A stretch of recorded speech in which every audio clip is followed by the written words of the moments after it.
სიუჟეტის თემა ჯანდაცვა. მითი. უვიზო მიმოსვლის შეჩერება საფრთხეს არ შეუქმნის ჯანდაცვის სფეროს.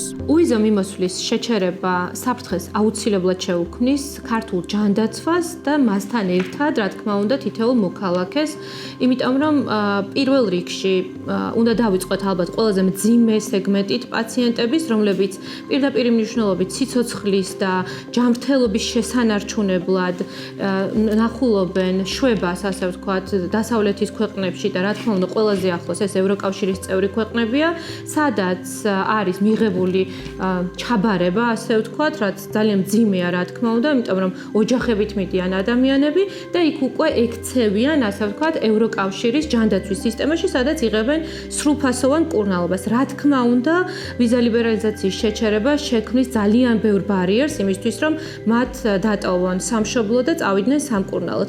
უნდა ითქვას ნამდვილად, რომ არის ისეთი სფეროები და ისეთი სერვისები, რომლებიც ჩვენთან არ არის სათანადოდ განვითარებული და პაციენტს სჭირდება ევროპაში მკურნალობის ჩატარება, განსაკუთრებით ეს ეხება ონკოლოგიას.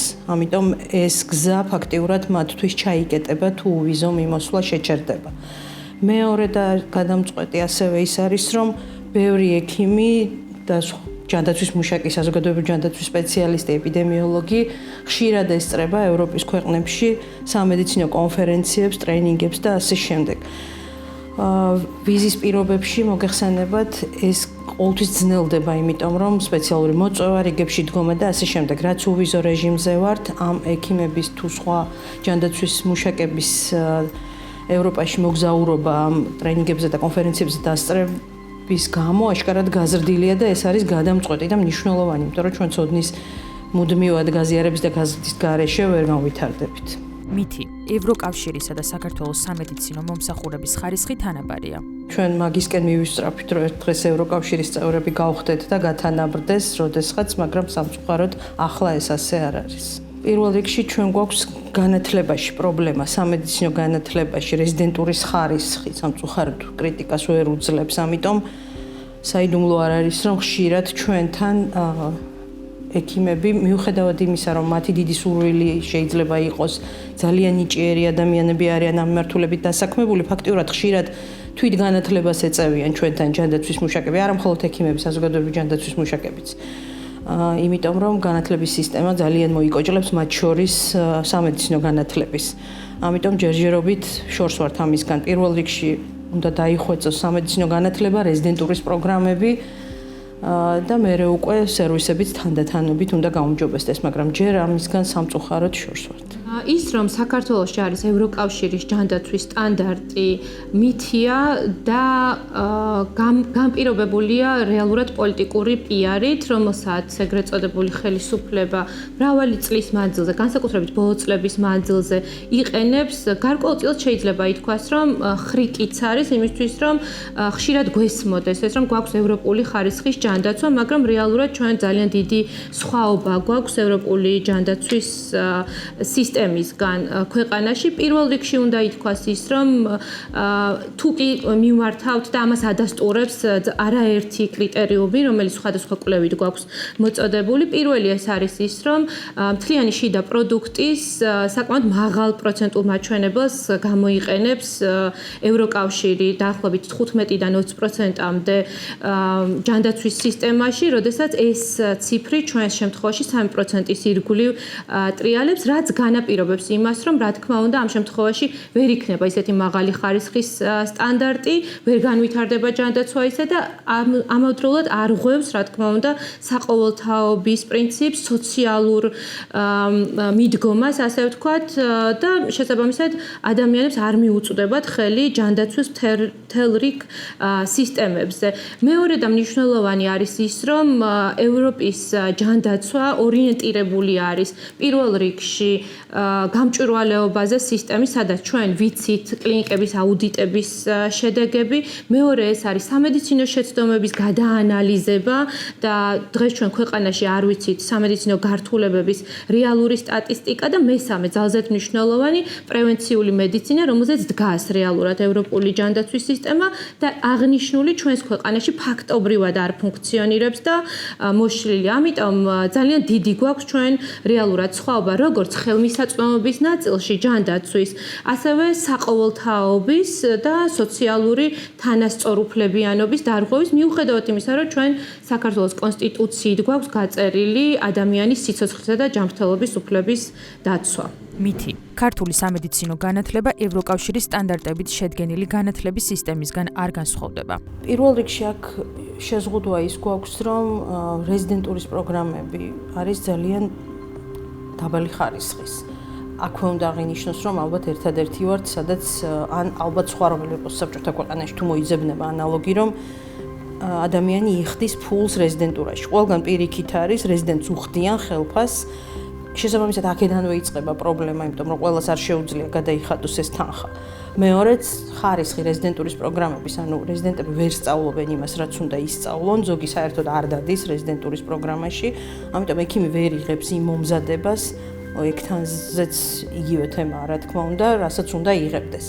რეალურად ეს განპირობებულია პრობლემებით არა მხოლოდ ჯანდაცვის სისტემაში, არამედ ამავდროულად განათლების სისტემაში და ჩვენი ხედვით ზოგადად სამომავლოდ საჭიროებს რეფორმირებას, როგორც ჯანდაცვის სისტემა, ასევე ჯანდაცვის განათლების სისტემაც, როგორც საბაკალავრო დონეზე, ასევე პოსტდიპლომური განათლების დონეზე და აქ პრობლემები არის ძალიან კომპლექსური და საბოლოო ჯამში ეს ყველაფერი დამოკიდებულია იმაზე, რომ ჩვენ არ გვაქვს სტანდარტი, რომელიც აქვს დასავლეთის ქვეყნებს და ამ სტანდარტის დაკმაყოფილების გზები და განათლების სისტემა, რა თქმა უნდა იყოს მოწყობილი ისე, როგორც თეორიული, ასევე პრაქტიკული, რომ დააკმაყოფილოს. და სწორედ ამიტომ არის მნიშვნელოვანი, რომ განათლების სისტემა თანხმდროში მოვიდეს ევროკავშირის საგანმანათლებლო სისტემასთან და ამავდროულად პოსტდიპლომური განათლებაც შეესაბამებოდეს უკვე იმ პრაქტიკულ გამოცდილებას, რომელიც აქვს ევროკავშირის წევრ ქვეყნებში.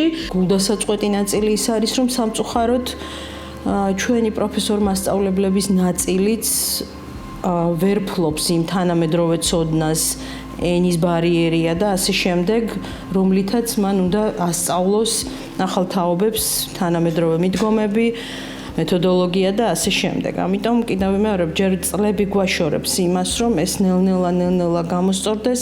მითი. ევროკავშირს წვლილი არ მიუძღვის ქართული ჯანდაცვის სისტემის განვითარებაში. თუ კი რაიმე მიახლოებული არის თანამედროვე სტანდარტებთან, მათ შორის პრაქტიკული თვალსაზრისით სხვადასხვა მეტპერსონალის, სხვადასხვა რგოლის წარმომადგენლების მხრიდან არის სწორედ დასავლეთის და მათ შორის ევროკავშირის დამსახურება.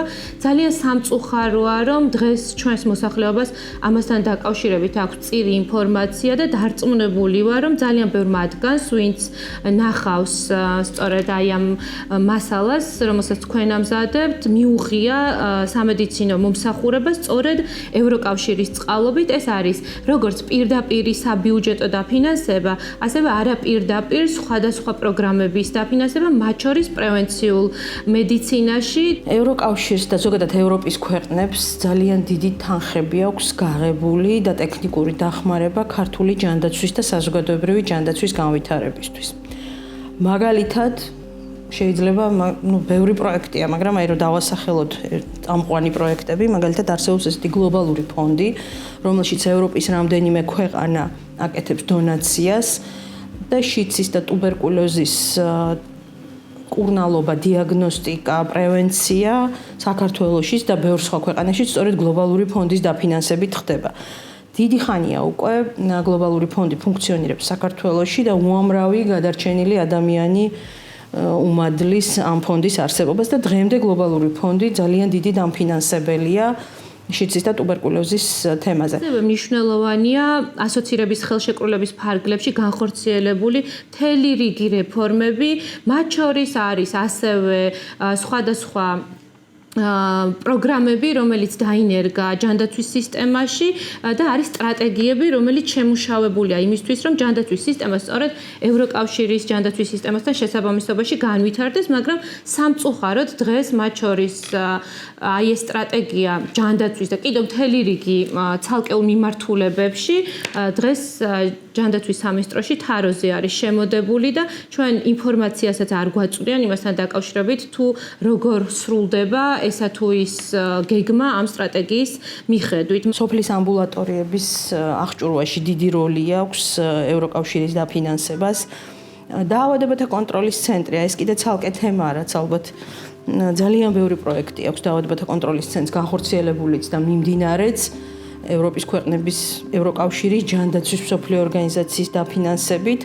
ერთ-ერთი მაგალითად არის მათი გენომური ცენტრი სლუგარის ცენტრი, რაც ერთი ჩვენი საამაყო ნაწილია ამ სისტემის მის ფუნქციონირებაში და გამართვაში. ასევე გარემოს ჯანდაცვითი პროექტები არაერთი განხორციელდა. მაგალითად, ქალაქში რომ შეგვიძლია ჩვენ ჰაერისის სუფთავის მონიტორინგი ვაწარმოოთ, ამას ძალიან დიდი წვლილი მიუძღვის ევროპული ქვეყნებიდან დაფინანსებას.